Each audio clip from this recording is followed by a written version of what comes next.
Mateo capítulos 25 al 28. ¿Qué fue aquello que mantuvo a Jesús en la cruz? De primeras podéis pensar, los clavos. Pero sabéis que Jesús es Dios, entonces él mismo se podría haber salvado. ¿Por qué no lo hizo? ¿Qué fue lo que le mantuvo ahí en la cruz? Fue el amor por todos y cada uno de nosotros, fue el amor por ti. Es decir, Jesús es Dios, Jesús se pudo haber salvado, Jesús pudo haber hecho miles y millones de cosas, pero él sabía que ese era el precio de nuestra salvación y lo que Jesús quería es que fuésemos libres y gracias a que Jesús murió por ti y por mí y por todos nosotros, hoy en día somos libres. Estos capítulos son los últimos del Evangelio de San Mateo y son un poco duros porque se narran, primero veremos algunas parábolas muy rápidas, sin embargo luego ya se mete a la pasión y resurrección de Jesús y esto es un poco duro, un poco bastante, que me acuerdo cuando lo leí por primera vez tenía que ir parando porque se me hacía cada nudo en la garganta de lo que estaba leyendo y fijaos que la pasión la he leído, la he escuchado, mejor dicho, varias veces a lo largo de mi vida, pero hasta el momento en que me puse a leerme el Evangelio así de corrido, es una locura. Entonces empieza el capítulo 25 continuando con una de las 3 parábolas que denotan responsabilidad, que tienen que ver con la responsabilidad. En este caso es la parábola de las 10 vírgenes, donde cada una de ellas llevaba una lámpara y debían de ir al encuentro del novio. 5 eran necias y 5 prudentes. Las necias no se proveyeron de aceite y las prudentes sí que tenían esa reserva de aceite. Entonces ellas lo que simbolizan es a los que esperan en Cristo y que siempre debemos de estar preparados para lo que venga. Cuando sucedió la hora, lo que sucedió es que las vírgenes prudentes sí pudieron entrar con el novio, pero las necias, al no tener esa provisión, se quedaron todas durmiendo. Y cuando vino el novio, se habían acabado como todas las lámparas, pero las que tenían provisión y las otras tuvieron que ir a comprar más. Y cuando quisieron llegar, ya no pudieron entrar. Entonces dice, velad, pues porque no sabéis ni el día ni la hora. Esto en referencia a la segunda venida de Cristo. Luego está la parábola de los talentos, que esta es una palabra que en mi caso a mí me costó mucho de entender, porque no llegaba a comprenderla del todo. Y es que aquí lo que se hace es que un señor deja una serie de talentos a 3 personas. A la primera persona le deja 5 talentos, a la segunda 2 y a la tercera 1 talento. Les da a cada uno según sus capacidades. Entonces, cuando el señor regresa a por aquello que dejó, la primera persona le devuelve esos 5 talentos más otros 5, entonces le devuelve 10. La segunda persona le devuelve los 2 que le dejó más otros 2, 4. Y la última persona lo que hizo es que en lugar de fructificar con ese talento que se le había dejado, lo guardó y cuando volvió el Señor le devolvió solo ese talento. ¿Qué sucedió? Que a los siervos buenos y fieles, que son aquellos que invirtieron y aquellos que dieron fruto con aquello que se les había dado, pues se les dijo que por haber sido fieles en lo poco, también lo serían en lo mucho, por lógica. Entonces se les dijo de entrar en el gozo de su Señor. Y luego al otro siervo, aquel que guardó y ocultó ese talento, se le nombra siervo malo y perezoso, porque no hizo fructificar aquello que se le dio. Es decir, cada uno de nosotros tenemos una serie de dones y se nos dan, como dice aquí, a cada cual según su capacidad, y a todos se nos da, todos recibieron, como en la parábola. Ya depende de cada uno de nosotros el cómo utilizamos eso. Es decir, es como si te dan un regalo y no lo quieres abrir por si acaso algún día lo tienes que devolver y no lo usas. Esto no tiene sentido. Entonces, ¿para qué quieres ese regalo si nunca vas a poder disfrutar de ese regalo? Tenemos que intentar que nuestros dones sean fructíferos. Y vemos también cómo el Señor juzgaba a cada uno individualmente. No los juzgó en grupo a los 3, sino que los juzgó basado en su fidelidad y el esfuerzo de cada uno. Al que tiene se le dará y sobrará, al que no tiene se le quitará hasta lo que tiene. Unas preguntas a las que invita a reflexionar es: ¿qué hemos hecho con nuestro conocimiento, con nuestro tiempo, con nuestras habilidades? ¿Qué estamos haciendo con todo ello? ¿Lo estamos usando bien? ¿No lo estamos usando correctamente? ¿Cómo podríamos mejorar esto? Puede que en muchas ocasiones pequemos más por aquello que no hacemos que por lo que hacemos, porque el no hacer, teniendo, también puede llegar a ser un pecado. Tras esto habla del juicio final y el valor supremo que destaca la escena es el amor al prójimo, que cuando el Hijo del Hombre venga en su gloria, dice aquí que se separarán las ovejas, que esto denota a los justos, que éstas irán a la derecha, y a los cabritos, que estos irán a la izquierda. Los de la derecha, las ovejas, está preparado para vosotros desde la creación del mundo, aquello que se les da, la vida eterna, y los de la izquierda irán al castigo eterno. Cuanto hicisteis a uno de estos hermanos míos más pequeños, a mí me lo hicisteis. Los hermanos míos son aquellos que padecían necesidad. A una serie de personas se les dijo oye, por haber hecho esto conmigo, y luego ellos dijeron, pero Señor, ¿cuándo hemos hecho esto contigo? Y luego a otras personas se les dirá, por no haber hecho conmigo, por no atender a aquel que llora, ejemplo, por no escuchar a aquel que lo necesita, pues esto también lo hicisteis conmigo. O sea que hay que saber cuidar a los demás y atender a los demás, porque tenemos que ver en todas las personas a Jesús. En definitiva, se ve que el juicio de las naciones está basado en el trato humano a otros, y esto es muy importante, lo pone por encima de todo, el trato al prójimo, el trato a los demás. Nos adentramos en la pasión y resurrección, y en el capítulo 26 empiezan las conspiraciones contra Jesús, donde él va anunciando que en 2 días, en la Pascua, el Hijo del Hombre sería entregado, sería crucificado. Viene el pequeño fragmento de la hermana de Lázaro, de María, que derrama un perfume muy caro sobre la cabeza de Jesús, y esto ella lo hace como una muestra de amor y honra a Jesús.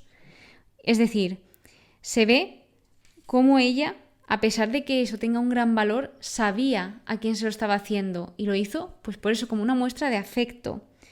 Esto lo que hizo fue anticipar la sepultura de Jesús, y que al final fue una obra buena, dicho por el mismo Jesús, a lo que los discípulos estaban indignados porque habían malgastado ese perfume.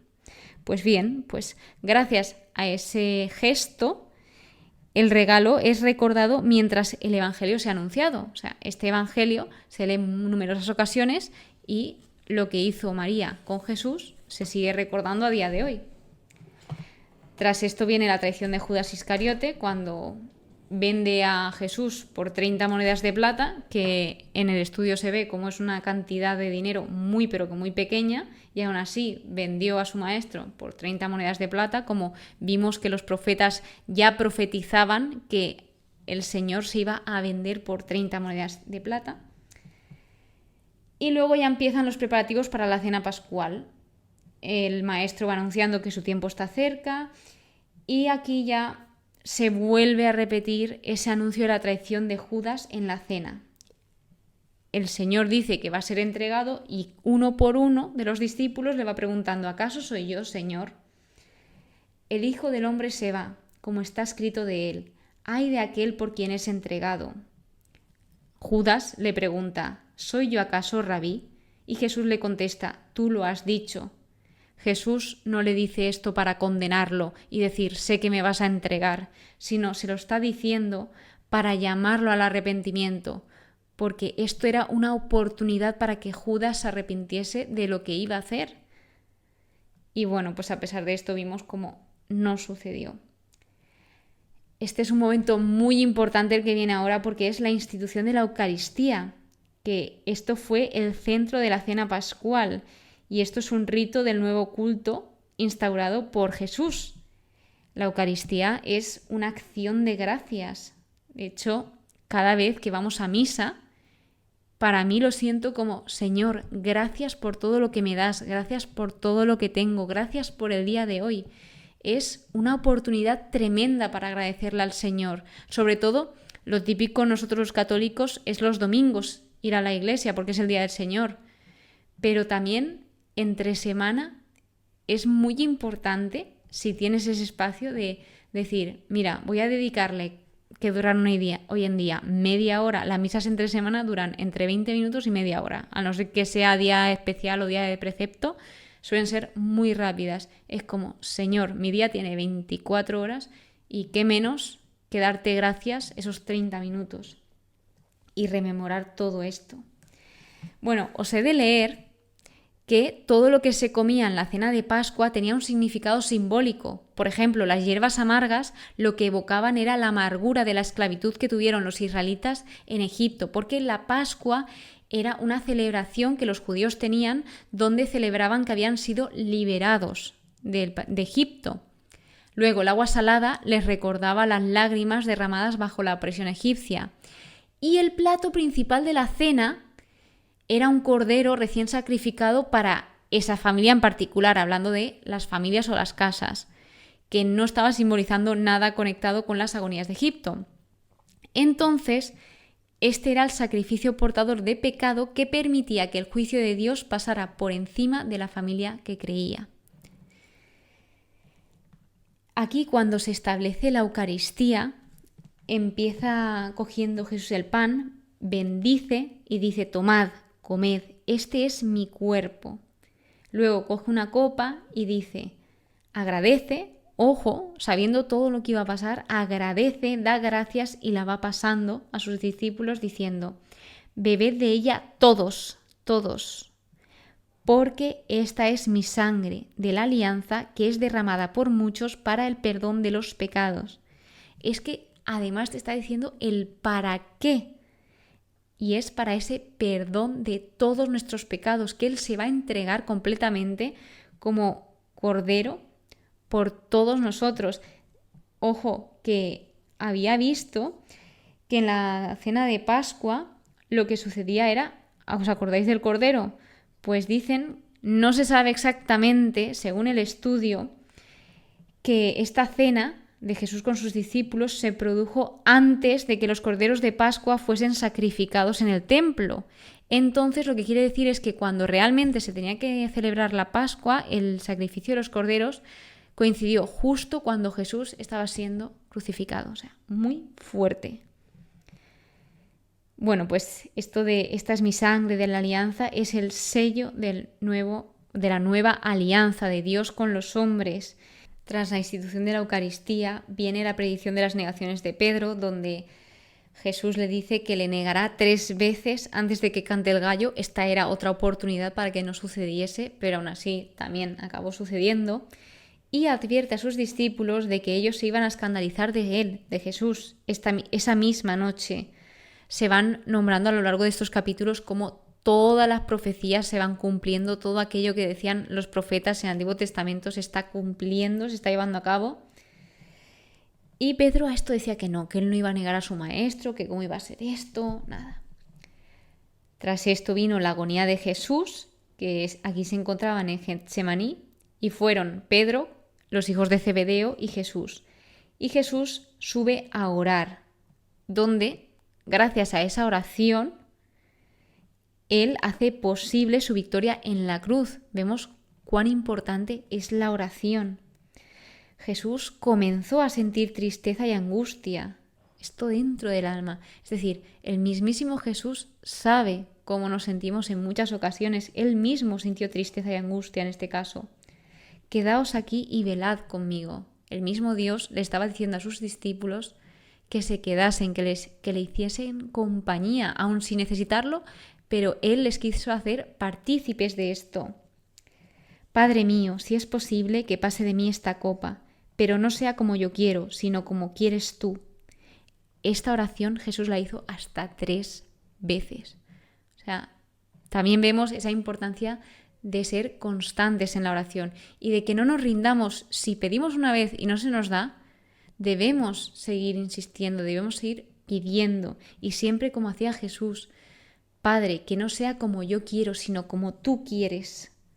Los discípulos también se relata que se quedaron dormidos en esta oración y Jesús al final de todo esto les dice, velad y orad para que no caigáis en tentación, que el espíritu está pronto, pero la carne es débil. Después sucede que dice: ahora ya podéis descansar. Es el tiempo en que el Hijo del Hombre va a ser entregado en manos de pecadores. Y ya pues Jesús se dirige hacia aquellos que le iban a entregar, porque Jesús podría haber oído, pero él no huyó porque sabía que esa era la voluntad del Padre. Y fue él mismo el que se entregó voluntariamente. Él lo hizo porque él quería, él lo hizo por amor. Vemos cómo Jesús estaba en absoluto control de todos los eventos que iban sucediendo. Luego ya es cuando le da ese beso de traición Judas a Jesús. Judas le dice: salve, rabí, y le da ese beso. Y Jesús, aun sabiendo todo, le dice: amigo, a lo que estás aquí. ¿Cómo, sabiendo lo que te viene después a raíz de esa persona, le llamas amigo? Pues así es Dios, o sea, así es Dios con todos nosotros, que a pesar de que le fallemos, Él sigue estando ahí, Él sigue estando a nuestro lado.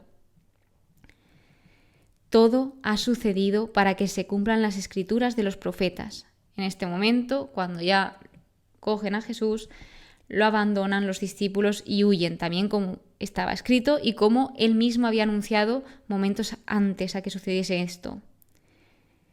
Nunca conocemos nuestros corazones bajo la perspectiva de las grandes pruebas hasta que llegamos a lidiar con ellas o hasta que nos vemos envueltos en ellas.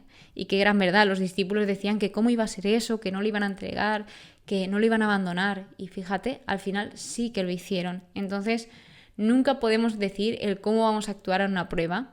Podemos hacernos una idea, pero nunca lo podemos saber al 100%, porque hasta que no llega ese momento no sabemos cómo vamos a reaccionar.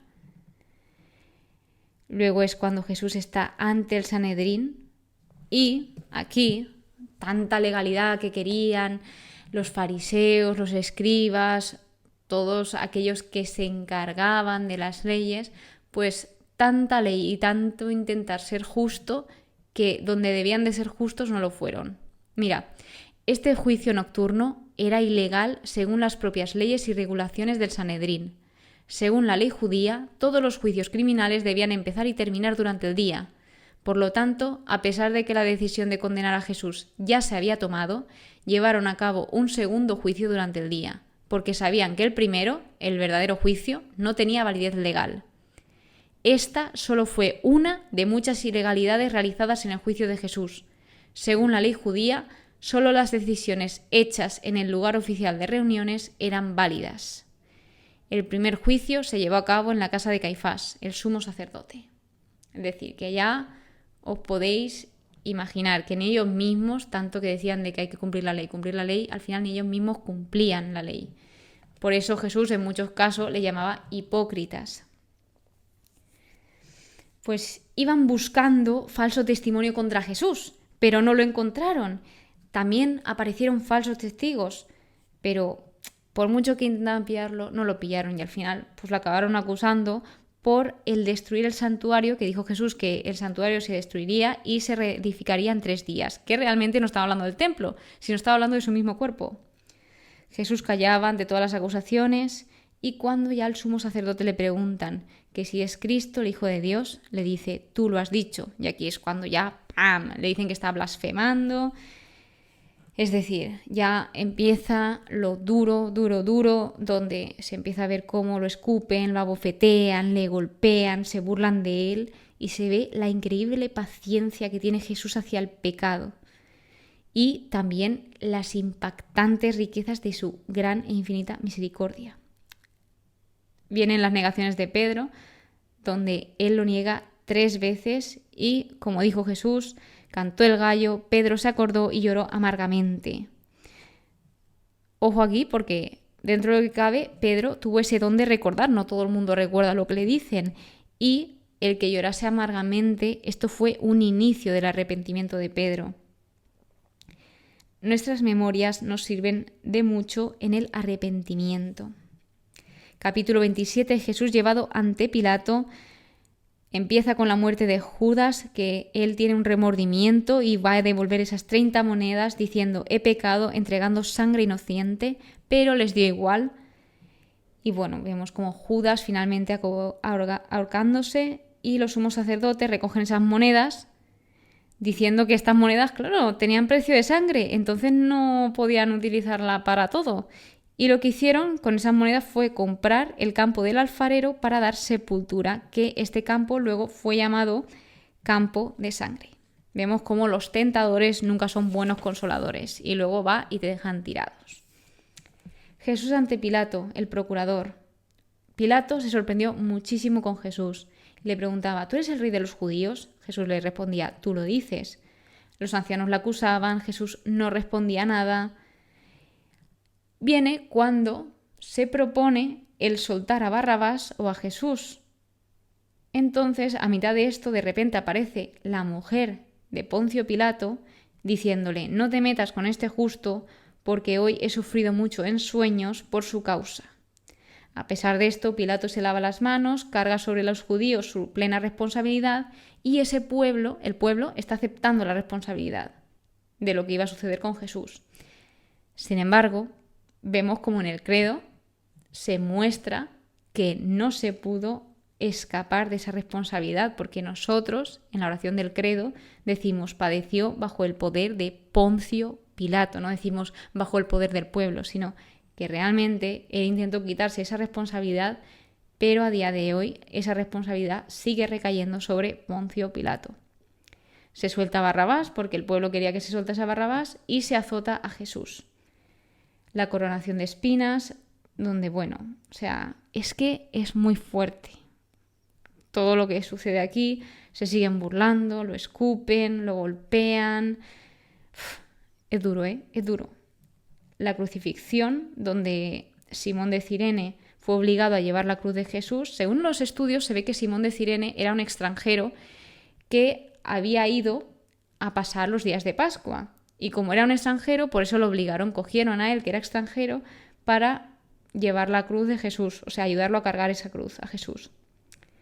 Jesús prueba el vino con hiel, pero no quiere beberlo, o sea, rechaza ese vino que le ofrecen.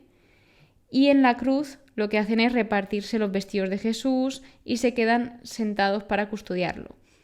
Lo que se puso como causa de su condena fue: este es Jesús, el rey de sus judíos. Y lo crucifican en medio de dos bandidos. Jesús en la cruz es ultrajado y diferentes tipos de personas le insultaban, le decían sálvate a ti mismo si eres hijo de Dios y baja de la cruz. Los sumos sacerdotes y ancianos lo mismo, venga burlas, creemos en él. Ha puesto su confianza en Dios para que le salve ahora, si es que de verdad le quiere. Los bandidos también se reían de él. Y desde la hora sexta, desde el mediodía, desde las 12 hasta la hora nona, que son las 3 de la tarde, cubrió la oscuridad toda la tierra. En la hora nona aproximadamente, clamó Jesús con fuerte voz: Dios mío, ¿por qué me has abandonado? ¿Por qué Jesús dice esto, siendo la persona más fiel a Dios que ha existido en la historia? Porque en este momento es cuando Jesús se pone en nuestro lugar, en el lugar del pecador. Alguien que viene y nunca peca se pone en nuestro lugar por amor. Entonces, en este momento es cuando Él experimenta la separación del Padre. Es decir, cuando experimenta la separación de Dios y el hombre. ¿Qué sucede cuando el hombre no está en comunión con Dios y puede sentir a Dios que le ha abandonado, como en este caso? El pecado separa de Dios. Muchos pensaban que estaba llamando a Elías y seguían con esas burlas, insultos, etc. Por último, Jesús, dando de nuevo un fuerte grito, exhaló el espíritu, es decir, entregó el espíritu. La muerte no tenía control sobre Jesús. Jesús se entregó. Entonces, Él lo que hizo fue pagar por completo la deuda del pecado que nosotros debíamos. Sucede esto y luego se abren los sepulcros y muchos cuerpos de santos difuntos resucitan. Se aparecieron a muchos. El centurión y los que estaban guardando a Jesús se llenaron de miedo y reconocieron verdaderamente, este era Hijo de Dios. Aparecen las mujeres, que las mujeres aquí tienen un papel crucial, esencial. Cuando los discípulos abandonan a Jesús, aun prometiendo que iban a estar con él, las mujeres siguen estando a los pies de Jesús. Solo ellas mantienen la esperanza y ellas evidenciaron más valor y apego afectivo a Jesús que los propios discípulos. Entre estas mujeres estaban María Magdalena, María la madre de Santiago y de José y la madre de los hijos de Zebedeo. Llega a la sepultura de Jesús, donde aquí llega José de Arimatea, que es un hombre rico. Era discípulo de Jesús, se presenta ante Pilato y pide el cuerpo de Jesús. José, muy cuidadoso, da esa sepultura a Jesús y se entierra en un sepulcro totalmente nuevo. En el estudio indica, él vino al mundo por el vientre de una virgen y regresó una vez más por una tumba virgen. Ningún cuerpo había sido puesto alguna vez en esa tumba, para que así, cuando el cuerpo saliera y la tumba estuviera vacía, no habría confusión posible sobre cuál cuerpo salió. Vaya que todo se dio para que se diese testimonio de que era cierto que Jesús en unos días iba a resucitar. Es decir, todo esto que va sucediendo hasta que resucita da testimonio de que sucedió realmente. También van a custodiar el sepulcro por si acaso quitaran el cuerpo y los discípulos dijeran que ha resucitado. O sea, se aseguran de que todo esté vigilado para que no haya ningún fraude. El sepulcro vacío, mensaje del ángel. Pasado el sábado, al alborear el primer día de la semana, que aquí ya el primer día de la semana pasa a ser el domingo, María Magdalena y la otra María fueron a ver el sepulcro.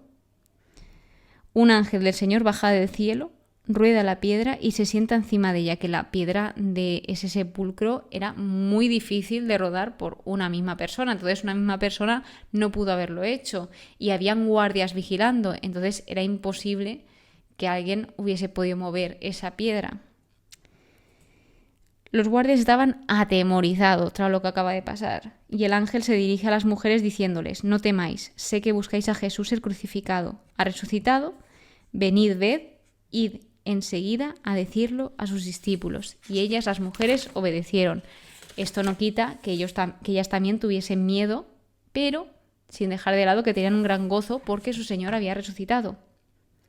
Se aparece Jesús a las santas mujeres con un saludo diciendo: salve, no temáis, id y avisad a mis hermanos que vayan a Galilea, allí me verán.